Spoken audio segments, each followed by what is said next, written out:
Hello. Welcome back to my channel.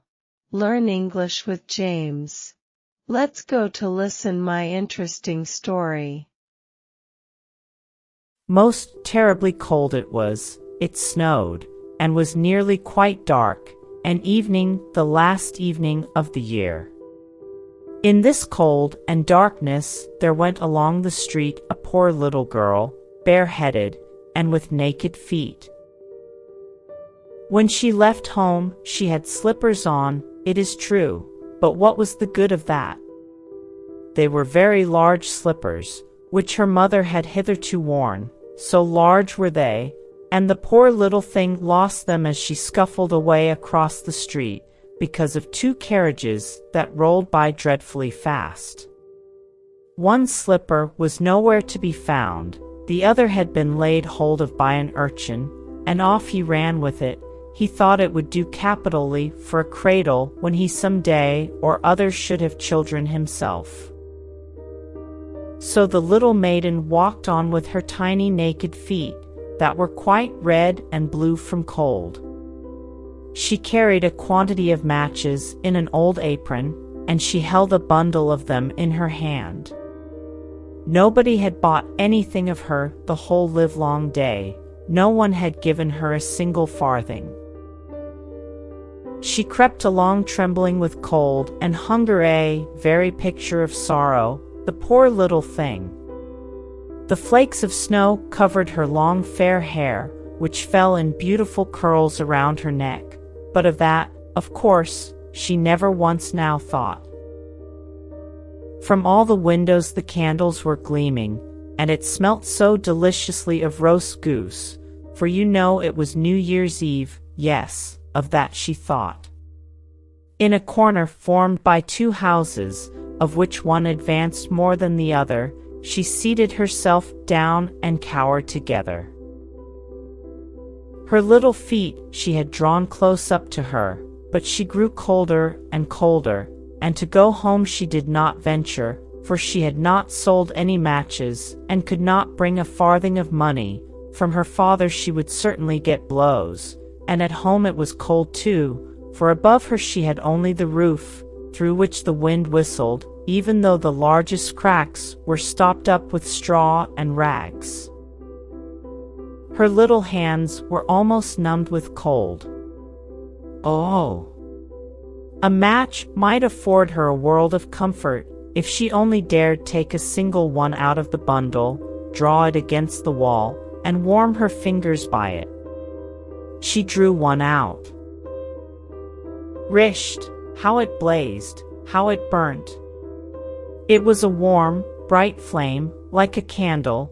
As she held her hands over it, it was a wonderful light. It seemed really to the little maiden as though she were sitting before a large iron stove, with burnished brass feet and a brass ornament at top. The fire burned with such blessed influence, it warmed so delightfully. The little girl had already stretched out her feet to warm them too, but the small flame went out, the stove vanished. She had only the remains of the burnt-out match in her hand. She rubbed another against the wall. It burned brightly, and where the light fell on the wall, there the wall became transparent like a veil, so that she could see into the room. On the table was spread a snow-white tablecloth. Upon it was a splendid porcelain service, and the roast goose was steaming famously with its stuffing of apple and dried plums. And what was still more capital to behold was, the goose hopped down from the dish, reeled about on the floor with knife and fork in its breast, till it came up to the poor little girl. When the match went out and nothing but the thick, cold, damp wall was left behind, she lighted another match. Now there she was sitting under the most magnificent Christmas tree. It was still larger and more decorated than the one which she had seen through the glass door in the rich merchant's house. Thousands of lights were burning on the green branches, and gaily colored pictures, such as she had seen in the shop windows, looked down upon her. The little maiden stretched out her hands towards them when the match went out. The lights of the Christmas tree rose higher and higher. She saw them now as stars in heaven. One fell down and formed a long trail of fire.